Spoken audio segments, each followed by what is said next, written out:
ఓం సదాశివసమారంభాం వ్యాసశంకరమధ్యమాం అస్మదాచార్యపర్యంతాం వందే గురుపరంపరాం. జ్యోతిషశాస్త్రాన్ని భావితరాల వారికి ప్రసాదించిన ఋషుల యొక్క పాదపద్మాలకి నమస్కారం చేసుకుంటూ, అలాగే నాకు ఈ జ్యోతిష విద్యని నేర్పిన గురువర్యులు జ్యోతిష బ్రహ్మ కీర్తిశేషులు శ్రీ ఈరంకి సూర్యనారాయణమూర్తి గారు, సూర్యశ్రీ దైవజ్ఞ గారి యొక్క పాదపద్మాలకి నమస్కారం చేసుకుంటూ, ఓం శ్రీ మహాగణాధిపతి నమః, శ్రీ గురుభ్యో నమః, హరి ఓం. వీక్షకులందరికీ నమస్కారం. జూన్ నెల 23వ తారీఖు లగాయితూ 29వ తారీఖు శనివారం వరకు ఉండేటువంటి గ్రహగతుల ఆధారంగా ద్వాదశ రాశుల వారికి ఈ వారం ఏ విధమైనటువంటి శుభాశుభ ఫలితాలు కలగబోతూ ఉన్నాయో ఈ కార్యక్రమం ద్వారా తెలుసుకుందాం. అందులో భాగంగా ఈ వారం ఉండేటువంటి గ్రహగతులను గమనిద్దాం. ముఖ్యంగా ఈ వారంలో శుక్రబుధ రవులు మిథున రాశి యందు, వృషభమందు గురుడు, మేషరాశి యందు కుజుడు, మీనమందు రాహువు, అలాగే కుంభరాశిలో శనేశ్వరుడు. వారం చివరిలో బుధ శుక్ర గ్రహాల యొక్క మార్పు ఉన్నది. కేతువు కన్యారాశిలో సంచారం చేస్తూ ఉండగా చంద్రుడు ధనస్సు మకర కుంభాల యందు సంచారం చేస్తూ ఉన్నారు. ఇటువంటి పరిస్థితుల్లో ద్వాదశ రాశులకు ఏ విధమైనటువంటి ఫలితాలు కలగబోతున్నా తెలుసుకుందాం. అందులో భాగంగా తులారాశి వారికి ఈ వారం సాధారణమైనటువంటి గ్రహస్థితులు గోచరిస్తూ ఉన్నాయి. అయితే గత వారంతో పోల్చుకుంటే ఈ వారంలో ఉండేటువంటి గ్రహస్థితిలో ఏమాత్రం మార్పు లేదు. వారాంతంలో మాత్రమే శుక్రబుధుల యొక్క మార్పు, అది 9వ స్థానం నుండి దశమ కేంద్రానికి వారి యొక్క సంచారం ఉంటుంది.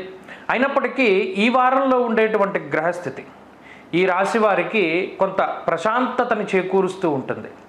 అష్టమంలో గురుడు ఉన్నప్పటికీ, శని పంచమంలో ఉన్నప్పటికీ, సప్తమంలో కుజుడు కొంత ఇబ్బంది పెట్టినప్పటికీ, భాగ్యస్థానమందు రవి ఉన్నప్పటికీ, అంటే ఈ గ్రహాలన్నీ కూడా ప్రతికూలమైన ఫలితాలు ఇస్తాయి. అంటే ఏ రకంగా?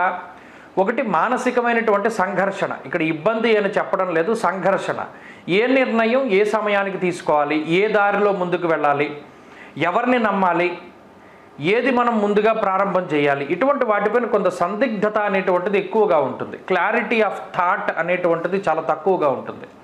స్పష్టమైనటువంటి ప్రణాళిక లోపం వల్ల ఏదైనా ఒక పని ప్రారంభం చేయడం, సగం వరకు వెళ్ళడం, ఇంకో పని ప్రారంభం చేయాల్సి రావడం, అది సగం వరకు తీసుకెళ్ళడం, 2 పనులు పూర్తి చేయలేకపోవడం, ఎవరైనా సహాయ సహకారాలు అందిస్తారేమో అని ఎదురు చూడడం, ఎవరు కూడా మీకు సహాయం చేయలేకపోవడం, ఇలా ఒక రకమైనటువంటి సందిగ్ధావస్థ మాత్రమే ఈ రాశి వారికి ఉంటుంది. అయితే ఆర్థికపరమైనటువంటి అంశాల్లో ఇబ్బందులు ఏమీ కనబడడం లేదు. అయితే భాగ్యస్థానమందు రవిగ్రహం వల్ల విచారే నవమే రవవు అన్నది శాస్త్రం. అనగా ఈ రవి 9వ స్థానంలో ఉండడం వల్ల కొన్ని శుభ కార్యక్రమాలు వాయిదా పడుతూ ఉండడం, పుణ్య కార్యక్రమాలు చేయలేకపోవడం లాంటి అంశాలు ప్రధానంగా కనబడుతున్నాయి.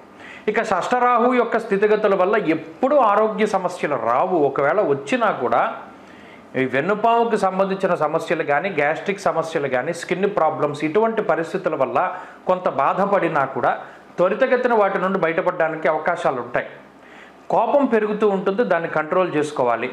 కోపంలో నిర్ణయాలు తీసుకోకూడదు. ఇక ఉద్యోగ వ్యాపారాలకి సంబంధించినటువంటి విషయాల పట్ల చాలా అవగాహనని కలిగి ఉండాలి. అనగా ఉద్యోగం చేస్తూ ఉన్నప్పుడు అందులో ఉండే లోపాలను చాలా దృష్టిలో పెట్టుకోవాలి. ఉద్యోగ మార్పు చేయడం అవసరమా లేదా అనేటువంటి విషయాన్ని దృష్టిలో పెట్టుకోవాలి. చెప్పుడు మాటలు వినకూడదు.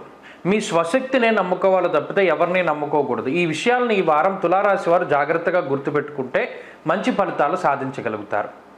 ఇక వ్యాపారం కూడా ఈ రాశి వారికి సామాన్యంగానే ఉంటుంది. విద్యార్థులకి గ్రహస్థితి చాలా అనుకూలంగా ఉన్నది. స్త్రీలకు ప్రత్యేకించి ఈ గ్రహస్థితి ఆరోగ్యంపై ప్రభావాన్ని చూపెడుతూ జీవిత భాగస్వామితోటి కించిత్ మాట పట్టింపులకి అవకాశాన్ని కల్పిస్తుంది. వాటి పరంగా కొంత జాగ్రత్తగా ఉండాలి. తులారాశి వారి వారం మరింత అనుకూలమైనటువంటి ఫలితాలను సాధించడానికై శ్రీ గురు దత్తాత్రేయ స్వామి వారి యొక్క ఆరాధన చేస్తూ ఉండడం చెప్పదగినటువంటి సూచన.